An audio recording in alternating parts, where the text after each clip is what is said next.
यह एकात्मता संस्कृति और सनातन का मंच अभी स्थापित हुआ है, तो लगभग सभी परंपरा उसी प्रकार से होनी चाहिए और इसका ध्यान आयोजका ने रखा हुआ है। जैसे माननीय अध्यक्ष जी का समापन अपना स्वागत सत्कार होने के बाद कहा गया कि लगभग तीनों वक्ताओं के भूल गए क्या, तो ऐसे नहीं है। तो जनजाति प्रथाओं में शक्ति को आह्वान किया जाता है। कोई भी कार्य करना होता है तो शक्ति को आह्वान किया जाता है और वो शक्ति अध्यक्ष के नाते यहाँ पर विराजमान हुई है। और बाद में मान्यवर जो है उन्होंने अपना पाथेय दिया है और उनके पाथेय के बाद उनका सत्कार करना यह यजमान की कर्तव्य होता है। तो इसी क्रम में अभी जो हमारे सामने विचार प्रस्तुत किए उन सभी का मैं सत्कार करने जा रहा हूँ। मैं सबसे पहले अपने मुकेश मिश्रा जी को सत्कार करने हेतु प्राध्यापक मोहन कौशिक जी को आमंत्रित करता हूँ। आप डीयू में प्राध्यापक है, आप आए और हमारे आज के मुख्य वक्ता मुकेश जी का सम्मान सत्कार करें।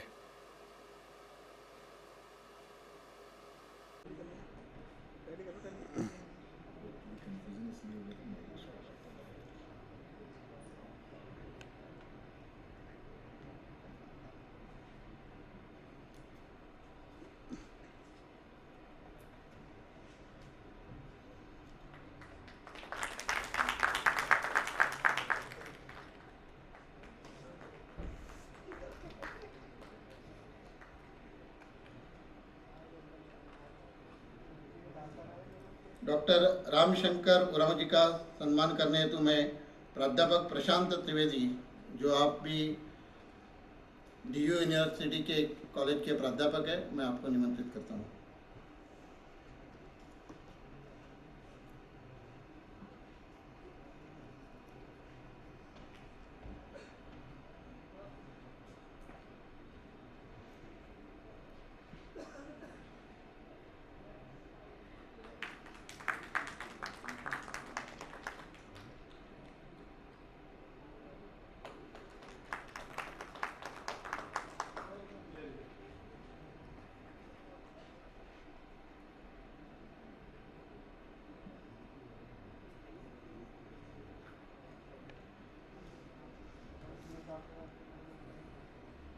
राजाराम कटरा जी का सम्मान करने हेतु मैं भीमजी भाई को आमंत्रित करता हूं, जो कल्याण आश्रम के कोषाध्यक्ष हैं।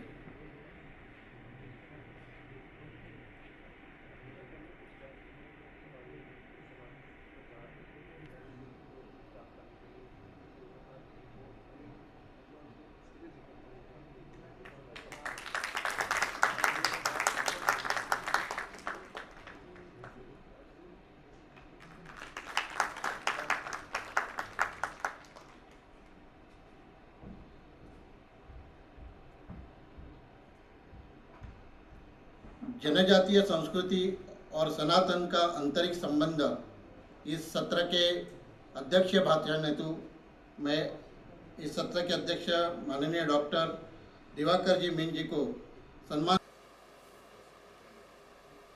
आज के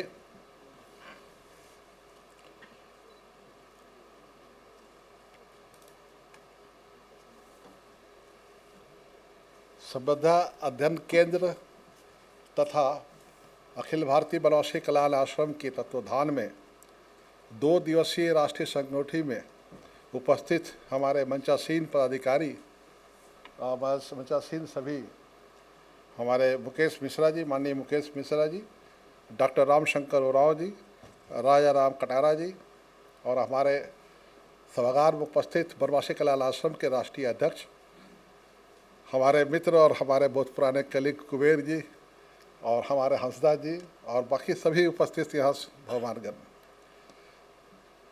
अभी सबसे पहले मैं सारे वक्तव्य सुनने के बाद मुझे एहसास हुआ कि कुछ पृष्ठभूमि आप लोगों को बता दें। पहले सारा हिंदुस्तान के आदिवासी के बारे में हम नहीं बोल सकते, क्योंकि उतना बोलने से आधा तीता और आधा बटेर हो जाएंगे। इसीलिए हमने अपना सारा केंद्र सीधे झारखंड पर लगा दिया। झारखंड का अध्ययन एक सैंपल की तरह, एक उदाहरण की तरह, एक नमूना की तरह, जैसे भात का बनाते हैं डेगची में, तो एक एक दाना नहीं देखते सीझता है कि नहीं सीझा है, एक डेगची निकालते हैं, कुछ दानों को देखते हैं, सीझ गया, भात बन गया।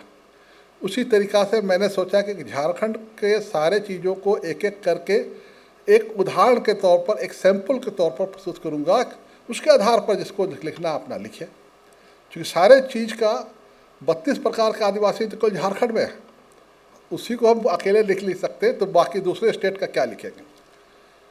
लेकिन कमोबेश यही स्थिति सारे राज्यों का है, क्योंकि जो झारखंड का है और लगभग यही स्थिति सारे राज्यों का है, कोई ख़ास अंतर नहीं है, थोड़ा मोड़ा हेरा फेरी होगा। तो सबसे पहले जो बहुत भ्रम की स्थिति हमारे बीच में आदिवासियों को लेकर या जनजातियों को लेकर है, बहुत ज़्यादा भ्रम की स्थिति मैं हर जगह पाता हूँ। उसका मुख्य कारण क्या है, तो मैं उसके पृष्ठभूमि के बारे में बताता हूँ कि गड़बड़ की स्थिति क्यों हुई है। पहला बता दें कि झारखंड का ही हम लेते हैं। झारखंड का 1765 में आलम शाह की दीवानी ईस्ट इंडिया कंपनी को सौंपे जाने के साथ ही झारखंड प्रदेश भी अंग्रेजों के अधीन आ गया। अंग्रेज इसको लेना ही नहीं चाहते थे, किसी भी क्षेत्र को, आदिवासी क्षेत्र को लेना नहीं चाहते थे। इसलिए नहीं लेना चाहते थे कि उस वक्त आमदनी का उपाय क्या था। खनिज संपदा, हवाई जहाज, लटर पटर उस वक्त नहीं था। आमदनी का जरिया केवल लगान, जमीन से होने वाला लगान वसूली और वाणिज्य से होने वाला कर। इसके अलावा न कोई फैक्ट्रियाँ थी, न कोई माइंस था, न कोई मिनरल था। 1765 में झारखंड में भी कुछ नहीं हुआ था। ये सब कोयला वोयला सब 1850 के बाद आना शुरू किया। वो भी जब भाप इंजन का आविष्कार हुआ तब कोयला का भाव बढ़ा, नहीं तो उसके पहले कोयला का कोई भाव नहीं था। तो बंधुओं, ये 1765 में आने के बाद लेना इसलिए नहीं चाहते थे कि ये फर्टिलाइज एरिया जंगल का नहीं बना था। झाड़ जंगल से जगह भरा पड़ा, जंगली जानवरों का अलग उत्पाद, और आपके ज़मीन उतना फर्टिलाइज नहीं माना जाता है जितना मैदानी भागों का, गंगा के पास का, उत्तर बिहार का जितना मैदानी इलाके का फर्टिलाइज एरिया माना जाता उतना नहीं माना जाता। तो इस इलाके से हमको घाटा का होगा। लेकिन तब क्या था कि उस कलकत्ता के माध्यम से लोग घुसे थे अंग्रेज सरकार। पहला पड़ाव उनका कलकत्ता, और कलकत्ता इस बहुत दिन तक उसकी राजधानी, जब तक कलकत्ता राजधानी रही तब तक वो लोग बहुत प्रगति किए। तो मराठों का इधर पर खूब ज़्यादा पहुँच था, और मराठा गोरिल्ला वार करते थे। गोरिल्ला मारते, छापा मारते, उसको हानि पहुँचाते, गायब हो जाते, जंगल के रास्ते गायब हो जाते। जंगलों में उनका आदिवासी लोगों के साथ दोस्ती था, तो जंगलों से गायब हो जाते थे, और वो लोग जंगल घुसने का अंग्रेज लोग हिम्मत नहीं कर पाते थे। इसी बात को कैमक ने समझाया अपने लेफ्ट कमांड के लोगों को कि हम उस क्षेत्र को ले लें ताकि वो बैरियर का काम करेगा, नाकाबंदी का काम करेगा। और हम तो सब बोला कि जो प्योर शुद्ध रूप से व्यवसायी था ना ईस्ट इंडिया कंपनी, बोला खर्चा कहाँ से आएगा, तो बोला खर्चा जितना लूटपाट होता है इस मराठों के गोरिल्ला छद्म से, उस लूटपाट से कम खर्च में हमारा ये निकल आएगा। तब बहुत समझाने के बाद उन्होंने लिया, कैप्टन कैमक के समझाने के बाद उन्होंने लिया।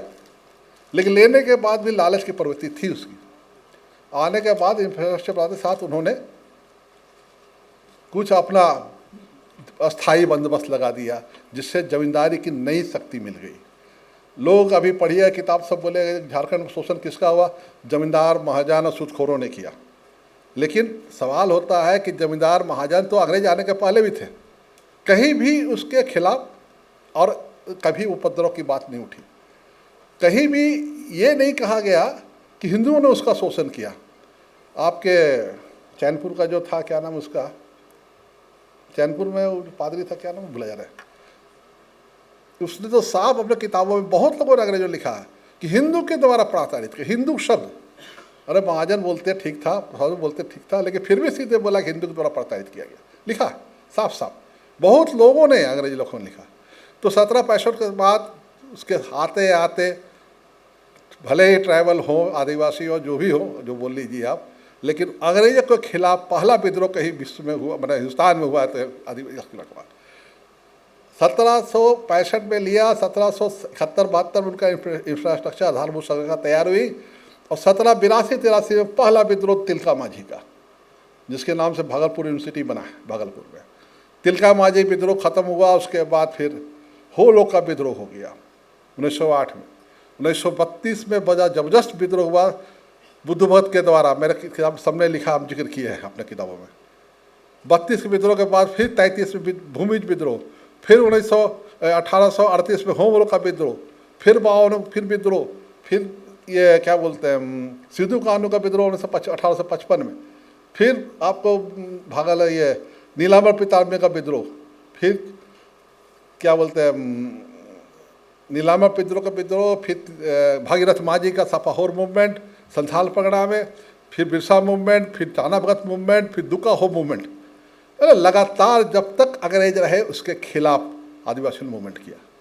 लेकिन 1832 का जो विद्रोह था उस विद्रोह ने झकोड़ दिया, और उस वक्त तक चार्टर्ड एक्ट लगा के किसी भी पादरी को झारखंड में घुसने का अधिकार नहीं था।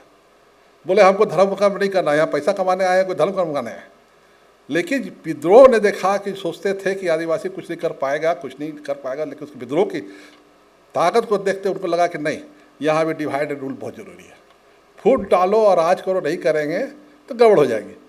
तब उसने 1845 में पहली बार 4 पादरी को बुलाया, और 4 पादरी के द्वारा 4 पादरी नाक रगड़ के कोशिश कर गए। 5 साल तक एक भी आदिवासी धर्मांतरित नहीं हुआ। तब फादर गौसलर, उस वक्त जेल में से नहीं था, तब फादर गौसलर ने चिट्ठी लिखा, बोला कि हम लोग बोरिया बिस्तर समेट के कहीं और चले, यहाँ कोई आदिवासी वादी जो धर्मांतरण नहीं होने वाला है। उस हालत में उसने कहा कि तुम वहीं रुको, हम आते हैं। वो आए, सारा वृत्तांत लिया। रिपोर्ट लेने के बाद बोले कि तुम लोग गलत कदम उठा रहे हो, पहले इसके बारे में जानो समझो और उसके अनुरूप अपने ईसाइयत को ढालो, तभी सफलता मिलेगी, नहीं तो सफलता नहीं मिलेगी। और तब जाके फादर गौश ने कहने पर उन्होंने आदिवासी के बारे में या जो भी कार्य उसके बारे में अध्ययन शुरू किया। और अध्ययन शुरू करते करते पहला किताब निकला 1850 से लेकर 1900 तक। आदिवासी के बारे में जितने भी लेख, आर्टिकल, शोध पत्र जो भी प्रकाशित हुए, सब केवल पादरी के द्वारा प्रकाशित हुए थे। 1850 से लेकर 1900 तक, आज़ादी तक जितने भी आर्टिकल प्रकाशित हुए कहीं का भी, वो उसमें उसके ब्यूरोक्रेट बड़े बड़े, हमारे यहाँ E.T. डाल्टन, हंटर, रिजले, इस टाइप के बड़े बड़े जो पदाधिकारी थे उसके, उन लोगों ने भी भाग लिया। लेकिन उन लोगों को खटका कि इन लोगों के बीच में भाग लेते लेते केवल हम लोग अंग्रेज या पादरी लिखेंगे तो लोगों लगेगा हिंदुस्तान कल आज़ाद होगा, था कुछ भी होगा, तो बोलेगा कि लोग तो ये लोग लिखा, हम लोग का लिखे। तो अपने को अम्मा चम्मा ढूंढा, हर स्टेट में यही हालत होगी। उसमें से एक शरद चंद्र राय जो पेशे से वकील थे, शरद चंद्र राय को उन्होंने चुना और उसके द्वारा लिखा गया। पहली किताब उन्होंने लिखी 1905 में, मुंडा एंड देयर कंट्री, और भी किताबें लिखी है, उसको ऑथेंटिक माना जाता है अभी भी। अनाप शनाप लिखा, अब तो हिंदी रूपांतरित हो गया है उसका। अनाप शनाप बहुत सारी बातें लिखा, और हमने जो किताब लिखी तो उसके आधार पर बहुत भ्रम की स्थिति हो गई। और उसके बाद 1932-36 के आसपास एंथ्रोपोलॉजी विषय जो अभी आप लोग कह रहे थे, मानव शास्त्र विज्ञान का प्रादुर्भाव हुआ, उन्होंने तो और गेंज दिया। और उसके बाद हमारे यथाकथित जो भी विद्यार्थी या एंथ्रोपोलॉजिस्ट हुए, वो लकीर का फ़कीर हो गए, कुछ करते नहीं बने। उसी को पानी में लकीर जैसे पीटा जाता है ना, पीटते रह गए, वही कहा जस के तस। लेकिन कभी भी किसी ने इनके बारे में अंदर घुस के जाके बैठ के बात करने की बात नहीं की। नतीजा ये हुआ कि भ्रम की स्थिति हो गई। बहुत सारी बातें ऐसी, ये एक मोटा मोटी आप जो भी किताब उठाइएगा या जो भी बड़े से बड़े विद्वान की जानकारी है, IAS IPS कोई भी हो, उसकी प्रथम जानकारी इसी किताबों से होती है। ऐसा बात भी नहीं कि हम बोल रहे हैं सबके सब बकवास लिखा, क्योंकि कुछ अच्छा काम भी कर गए। W.B. आर्चर नाम के एक आदमी ने आपको सभी गीतों का संकलन किया, चाहे उस मुराव के गीत हो, चाहे मुंडारी के हो, चाहे संथाली के हो, आपके भी होगा और स्टेट में भी, लेकिन किया है किसी न किसी काम। ये सब काम वो हम लोग के आदिवासी के लिए नहीं कर रहे थे, ये सब काम वो लोग सत्ता के लिए कर रहे थे। पादरी भी धर्मांतरण कर रहे थे तो कोई क्रिश्चियन बना के बहुत ही करने बात नहीं कर रहे थे, ताकि हमारे खिलाफ विद्रोह ना हो ब्रिटिश गवर्नमेंट में। अभी किसी ने कहा था जयपाल सिंह के बारे में, जयपाल सिंह भी थे। जयपाल सिंह तो भले उसके लाभ कितने लोग भांज ले, कुछ भी कर ले, भजन गा ले, जयपाल सिंह बहुत बड़ा गोम के बहुत बड़ा आदमी था, लेकिन मेरी नज़र में नहीं। इसलिए कि उन्होंने तो जब वर्ल्ड वार उठा तो मुंडा बटालियन बना के उन्होंने ब्रिटिश गवर्नमेंट के सपोर्ट में भेजा युद्ध करने के लिए। और जयपाल सिंह कितने थे या जो भी थे, हम लोग कितनों मुस्लिम के बारे में बोल लेते हैं, लेकिन एक से एक योद्धा हुए मुसलमान में जो कि राष्ट्रीय संग्राम में अपनी आहुति दी, जब योद्धा से भाग लिया। लेकिन एक भी ईसाई भाग नहीं लिया, है ना। 11 मूर्ति रोड में दिल्ली में खड़ा है, जब पादरी का फोटो, वो लास्ट में पादरी का भी फोटो दे दिया गया है। ये होता है गलत छद्म धर्मनिरपेक्षता। कहीं भी इतिहास में किसी ने 11 मूर्ति में है एक पादरी का फोटो, तो किसी भी पादरी ने किसी ईसाई ने देश की आज़ादी में भाग नहीं लिया है। तो बंधुओं, ये तो इस तरह से जो भ्रम की स्थिति पैदा होती है कहीं ना कहीं कि भाई ईसाई भी थे, लेकिन नहीं, किसी ईसाई ने भाग नहीं लिया था, और ना ही कहीं हमको स्टार, कम से कम झारखंड में नहीं मिला, और हमको नहीं मिला, हो सकता हो, नहीं कर सकते। लेकिन एक दो नहीं, हमने 15 इलाके में आदिवासियों को अपने किताबों में लिखा है कि झारखंड के शहीदों में, जिसमें कि उन लोगों ने, और उसमें 32 का जो विद्रोह जिसके बारे में हम चर्चा कर रहे हैं, उसको खुद अंग्रेजों ने स्वीकारा है कि ये पहला राष्ट्रीय आंदोलन था। दब गया कोई, लेकिन ध्यान नहीं दिया। लेकिन ये अंग्रेज के द्वारा, मैंडकाफ के द्वारा, और रांची गैजेटियर में भी इसका जिक्र है कि ये आज़ादी की ये राष्ट्रीय विद्रोह था, क्योंकि उसका इतना फैलाव था, बंगाल से लेके क्या बोलते हैं मिर्ज़ापुर के पास, ये गंगा किनारे जो बनारस के पास से लेके पूरा चावसा से मुम होते हुए जाजपुर उड़ीसा तक फैल गया था बड़ा, और सभी लोगों ने भाग लिया था, चाहे वो चेरो आदिवासी हो, चाहे वो उरांव हो, मुंडा हो, संथाल हो, लगभग सब लोगों ने भाग लिया था। तो ये आज़ादी की लड़ाई में भाग लेने का हम लोग का है बलिदान, लेकिन छिप गया है। हम कोशिश कर रहे हैं, देखा जाएगा, आज नहीं तो कभी भी मेरी बात तो मानी जाएगी। हम तो लिखे, क्योंकि इतिहास लिखना अलग बात, हम गप या कथा नहीं लिख सकते। इतिहास फैक्ट एंड फिगर खोजता है हर चीज़ के लिए, एक शब्द के लिए। आदिवासी शब्द बोल देते हैं, कब उत्पत्ति हुई, कैसे उत्पत्ति, किसने कहा, ये भी एक शोध का विषय है।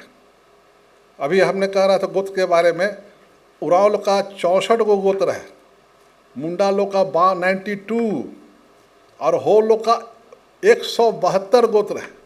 4 मेजर ट्राइब है हम लोग, संथाल, उरांव, मुंडा और हो, जो सिमुम इलाके में रहता है, कोल्हान में रहता है।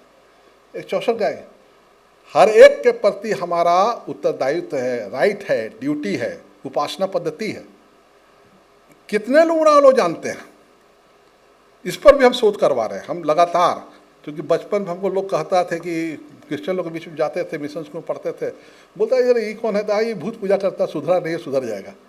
तो भूत पूजा बचपन से सुनते सुनते हमको लगा कि ठहरो, इसी के बारे में हम जानकारी होंगे, सक्षम हुए तो हमने इसी पर ही रिसर्च किया और इसी को काम बढ़ाते गए। मेरा सारा काम इसी पर है। तो ये आपको बता दें कि देखिए, हम लोग बहुत ज़्यादा अभी हाल में सरना क्या बोलते हैं वो धर्म कोड चला है हमारे यहाँ, सगुफा जमा हुए सब कोई, काफ़ी बड़ा इस बार कुछ निकला। चलो ठीक है, हम चाहते थे छेड़छाड़ कर रहे हैं, लेकिन फिर सोचे जाने दो, किसी न किसी बहाने कम से कम इकट्ठा तो हो रहा है। कुछ ईसाई लोग डर भी रहे हैं, चलो जाने दो। लेकिन वो ठीक था। लेकिन फिरायालाल चौक में और अरगोड़ा चौक में बड़ा बड़ा इतना लेकर लंबा लंबा पोस्टर पे गोल घेरे में घेर दिया, उसमें लिखा हुआ था कि आदिवासी हिंदू नहीं है। अरे भैया, तुमको जो करना करना, आदिवासी हिंदू है या नहीं है, तुम कहाँ इसका पकड़ा ले रहा है। ये बात थोड़ा हमको खला, लेकिन फिर भी हम शांत रहे, इसीलिए देखें कोई जवाब देता है कि नहीं देता है। अफसोस इस बात की है कि कोई जवाब दे नहीं आया कहीं से भी। कोई जवाब उस वक्त किसी न किसी को देना चाहिए था। दिवाकर भी नहीं दिया तो कोई बोलने वाला नहीं है। ये दुखद बात है, ये ऐसा नहीं होना चाहिए, सबको होना चाहिए। एक बार हमारे यहाँ शायद पहली बार तिलस्कर टोप्पो कार्डिनल चुनाया ईसाई का, जानते होंगे बहुत कोई, क्योंकि हिंदुस्तान में एक कंट्री में एक ही कार्डिनल होता है ईसाई का, रोमन कैथलिक का, और हिंदुस्तान में 2 था, उसमें से एक कृष्ण टोप्पो था। और यही कार्डिनल के वोट से पोप चुनाता है। तो उसने लिख दिया फ्रंट पेज में, कार्डिनल ने अखबार में निकाल दिया कि मैं आदिवासी का गौरव, फ्रंट पेज में छपा, कार्डिनल टोप्पो कार्डिनल चुनाया, मैं आदिवासी गौरव। बड़ा चिड़चिड़ी लगा हमको, हमने जम के उसका बहिष्कार किया। फ्रंट पेज में मेरा न्यूज भी छपा कि भाई तुम आदिवासी गौरव नहीं हो, तुम ईसाई का गौरव हो। ईसाई का तुम बहुत बड़ा चीज हो सकता, तुम कल पोप भी बन जाओ, और हम कामना करेंगे तुम बन जाओ, लेकिन तब भी तुम ईसाई का पोप नहीं होगे, तुम क्रिस्तान का पोप होगे। तो ये अखबार में चला वार्ता अखबार युद्ध चला। वो उसका जवाब दिया, फिर हम जवाब दी, फिर अंतिम वो धराशायी हो गया। मान लिया कि ठीक है भैया, हम ईसाई के हैं, हम पति के नहीं है। और बड़ा ही चर्चित विषय रहा पूरे रांची शहर में, उस इलाके में, जमशेदपुर सब में, कि ये सभी अखबार में छपना शुरू किया। अखबार को तो मसाला चाहिए था ना, बढ़िया मसाला मिल गया, छापा सभी अखबार जब्त किए। तो ये उस वक्त जवाब तत्काल देना चाहिए, भाई आदिवासी गौरव किया तुम, आदिवासी में हम लोग का कोई कार्डिनल का कोई स्थान ही नहीं है, पादरी कोई स्थान ही नहीं है, कहीं कोई स्थान है, हमारे धर्मकांड संस्कांड सब कुछ अलग अलग है। तो हमारे क्या है, अल्पसंख्यक में देखिए कृष्ण मोहम्मदन के अलावे बौद्ध, जैन, सिख भी आते हैं। कभी आप सिख को कहते हैं कि हम, सिख कोई कहा कि हम हिंदू नहीं हैं? क्या बौद्ध कहा कि हम हिंदू नहीं हैं? क्या जैन कहा कि हम हिंदू नहीं हैं? या कोई उसको बोला कि तुम हिंदू नहीं हो? तो फिर आदिवासी को ही मैथमेटिक्स का चक्कर जो है कि आदिवासी आप जितना बोलेगा हम हिंदू हैं, उतना ही वो बोलेगा कि तुम आदिवासी हिंदू नहीं है।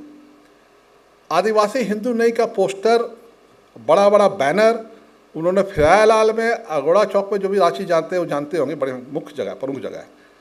क्यों लगाया? खतरा है उनको कि आदिवासी हिंदू को जानने के लिए, वो ढिंडोरा पीटे कि आदिवासी हिंदू नहीं है। अरे इसका मतलब पॉजिटिव मतलब यही हुआ कि अधिकांश मानते हैं कि हम हिंदू हैं। हम क्यों ढिंडोरा पीटे कि हम हिंदू हैं? जिसको ढिंडोरा पीटना है पीटे।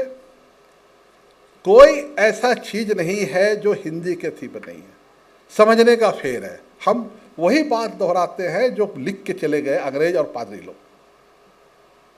आप भी यहाँ लिखे हुए प्रकृति पूजक, बहुत लोग को भ्रम है। कहीं कोई प्रकृति पूजक तो पूरा हिंदू धर्म है। नदी की पूजा क्या हिंदू धर्म नहीं करता? पेड़ की पूजा क्या हिंदू धर्म नहीं करता? पहाड़ की पूजा क्या हिंदू धर्म नहीं करता? तो हमको अलग से कहे, आप ही लोग जबरदस्ती ठेकेल के किनारे कर रहे हैं। तो आदिवासी अगर पेड़ की पूजा करता है तो आप करम डाल, जैसे इन्होंने करम का पूजा का उदाहरण दिया, मैं उदाहरण दे रहा हूँ। करम पूजा में क्या होता है? करम डाल का अखड़ा में लाके गाड़ा जाता है और उसकी रात बरसती होती है। बता दें आपको क्या होता है। पहला लोग गाते हुए जाते हैं करम पेड़ के निकट, उसको बजाते, उससे परमिशन, गीतों गा के मंत्र उच्चारण करके पूजा करके करम डाल से परमिशन लेते हैं कि हम तुम्हारा एक डाली काट के ले जा रहे हैं, कृपया उसमें पधारो, प्राण प्रतिष्ठा एक तरह से कर ली, डाली में करो, और उसको ले जाके गाजे बाजे के साथ ला के अखाड़ा में गाड़ते हैं विधिवत। और रात भर ये मान के चलते हैं कि उस डाली में करमदेव विराजमान है, हम लोग रात भर पूजा करते हैं। और सुबह होते हुए मान लेते हैं करमदेव अब से चले गए, रुखसत हो गए, तो उसको ले जाके कोई बहता हुआ नदी में, तालाब में बहा देते हैं। दुर्गा पूजा में क्या होता है? दुर्गा पूजा का मूर्ति बनाते हैं, तो मूर्ति का हम लोग थोड़ी पूजा करते हैं।